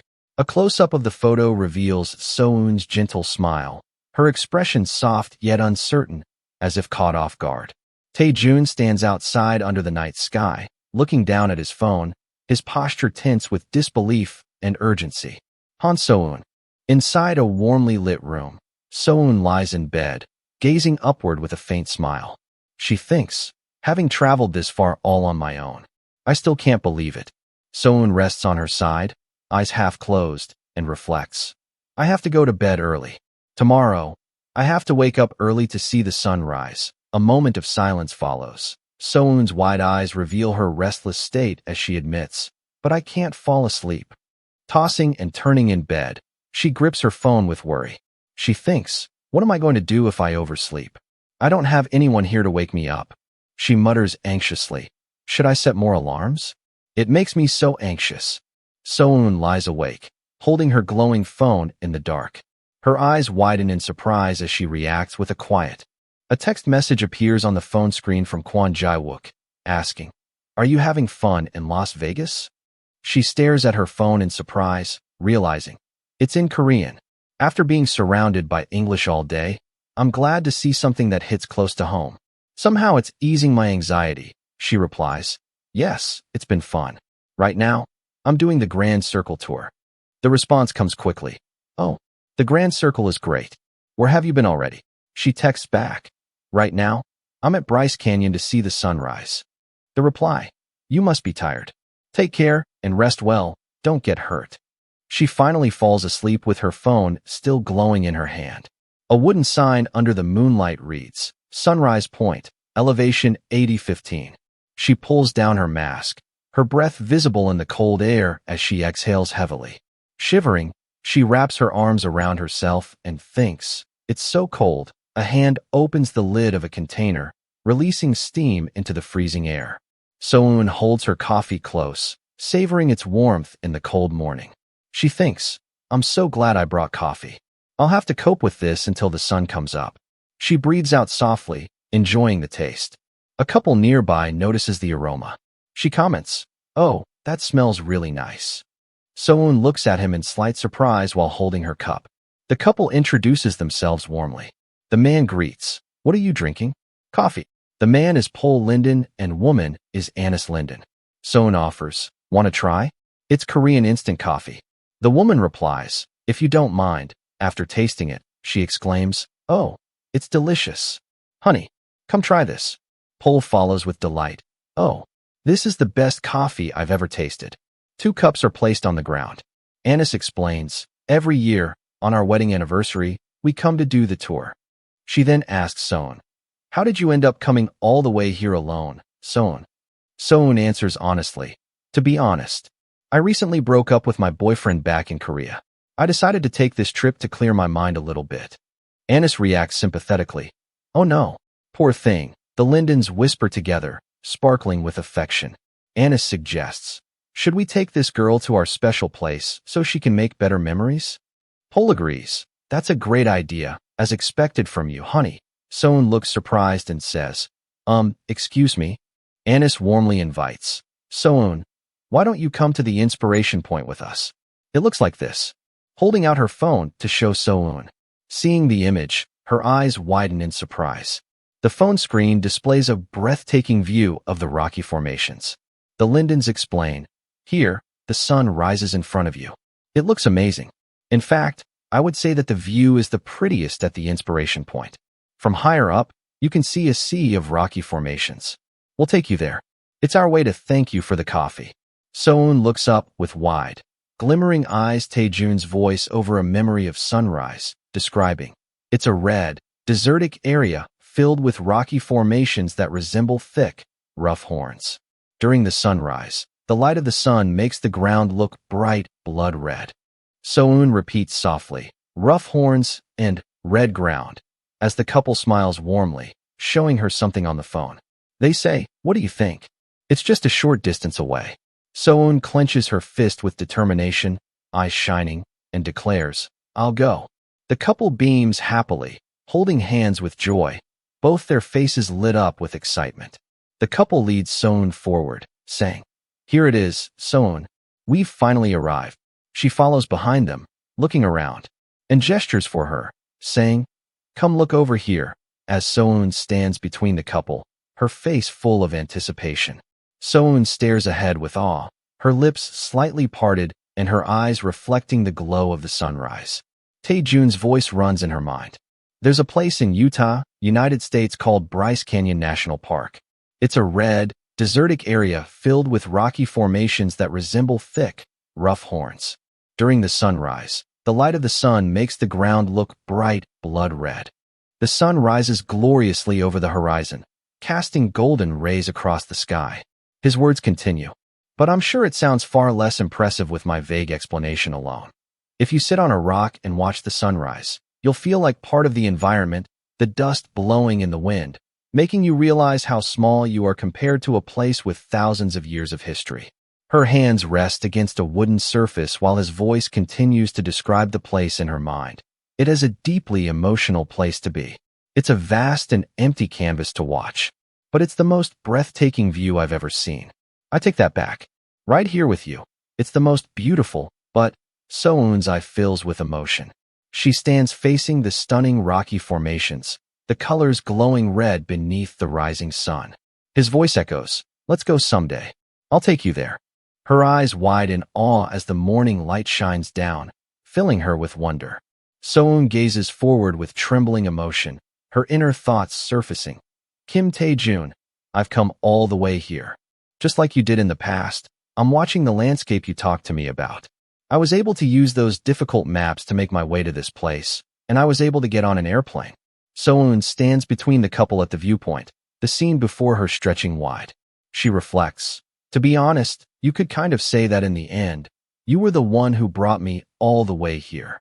Tears fall as she smiles, comforted by the couple's presence. She whispers, just as you said, it's something I'll treasure for a long time. Just a month ago, I was repairing cell phones on the other side of the ocean, but now, her inner voice concludes with quiet strength. Han So-eun, you really are living an interesting life now. The couple and So-eun stand together, gazing at the sunrise. Anis wipes her tears, saying, "Oh, I also started crying out of the blue." Her husband warmly replies, "It's a moving view to witness, my dear." So-eun looks ahead and suddenly notices someone familiar from behind. Her inner voice trembles. "Mr. CEO," the man turns his head, revealing a striking familiar face against the glowing sunrise. His sharp blue eyes meet the scene with intensity. The scene shifts to the city. A tall hotel building in Las Vegas comes into view under the bright daylight. A voice calls out, "So-eun, we arrived." Inside the car, the couple drives with So-eun in the back seat. Anis laughs. "I haven't run like that in ages. It reminded me of the old days." So-eun looks concerned and asks, "Are you two okay with this? You probably had other plans before I ruined them." Pol quickly reassures. "Oh no, don't say that. We're happy to help you get to safety." The mood grows bittersweet as Pol sighs. "I still can't believe something like that happened in the place where you wanted to create new, wonderful memories." "What a shame," Anis adds. "I hope you can enjoy the rest of your trip. May luck be on your side." So-eun forces a small smile, replying, "Hitch, thank you." But her inner monologue wonders, why do I feel like there was a big misunderstanding? But there isn't even a good opportunity to explain. An elevator display flashes the number 27, signaling the floor as the elevator ascends. So-eun reflects as she walks among the crowd. "I thought I was mistaken at first. That's because the atmosphere was similar to the time I met Hiwuk. That's what I thought at first, but..." Thinking back to the morning at Bryce Canyon, her eyes widen as she sees the familiar man clearly in the crowd. She confirms. This time, it was really him. The CEO looks forward against a soft sky, his expression calm and composed. "Exactly as I remembered him, Mr. CEO, I was afraid." Not of Mr. CEO, two mirrored images of So-eun appear walking forward. She confesses, "But of my own greed." An internal conflict fights, as she admits her fear. "That's what I was afraid of. The blinding greediness of mine." She broods internally as she looks down sadly, her face heavy with regret. "I didn't want him to be hurt by it anymore. Because of that, I made my decision and ran away." So-eun looks nervous as she runs, sweat on her face. "I used other people's kindness as an excuse, like a fool." The foreign couple called out to her while looking worried. They are sweating, urging her to follow them. "So-eun, over here." Three adults walk, with the focus on So-eun being led forward. So-eun stands outside the hotel door, swiping the room card with a thoughtful expression. Her mind is filled with questions and worry. Did the director know that I was here? Does he already know that I'm staying with Hyunjin? "Mr. CEO, why?" Inside the room, Hyunjin sits casually on the couch, surprised to see So-eun return early. She stands facing him near the coffee table. "Hyunjin, oh? So-eun, you're back earlier than I expected." So-eun, "Yes. It ended earlier." Hyunjin, "What's with the look on your face? Did you not have fun?" So-eun tries to smile as she explains herself. "It was fun, but," her internal thought reveals, "we're supposed to relax on our vacations. I think it'd be better not to bring that up." So-eun continued, "I got a little bored because I went alone." Hyunjin, "Oh, I told you that if you waited a few days, I could have come with you." A playful exchange continues. Hyunjin is excited and suggests going shopping. So-eun responds with a faint smile, still clearly processing something internally. Hyunjin, "Anyways, I'm glad you're back. Let's go shopping. You promised to go out with me and let me choose your outfit. You remember, right?" So-eun, "Sure. I just came back." Inside a clothing store, So-eun. Hyunjin holds up a stylish, bold dress with a dramatic bow on the front. Her face lights up with excitement as she asks So-eun for her opinion. "What do you think of this one?" So-eun looks hesitant and concerned about the revealing design. The chest area is very revealing. Hyunjin offers another option, holding up a different top. How about this? This doesn't show much chest. Soon, I think I'll get a stomach ache if I wear that one. Hyunjin teases her for while holding the shiny red top. You're pretty picky, stay there. I'll go look some more. Her expression shows awkwardness as she tries to back away from the fashion experiment, thinking, we should stop for today. I've seen the clothes here, and they all look alike. Soon looks up in surprise after Hyunjin asks about another piece. Her expression is soft and intrigued. Soon responds with mild approval. I think that's okay. Hyunjin, excited, quickly urges her. All right. Finally, go try it on. No, wait. If you're going to try it, you should try these shoes with it too. The curtain of the fitting room swishes closed and a moment later, opens. Hyunjin stands with another store assistant, both reacting in awe as Soon steps out. Hyunjin. How does it look? Hyunjin. Wow, amazing. Store assistant. Fantastic. Soon's feet steps forward in elegant cream-colored high heels. Her entrance is graceful and confident. She appears in a glittering, sleeveless beige mini dress with a belt.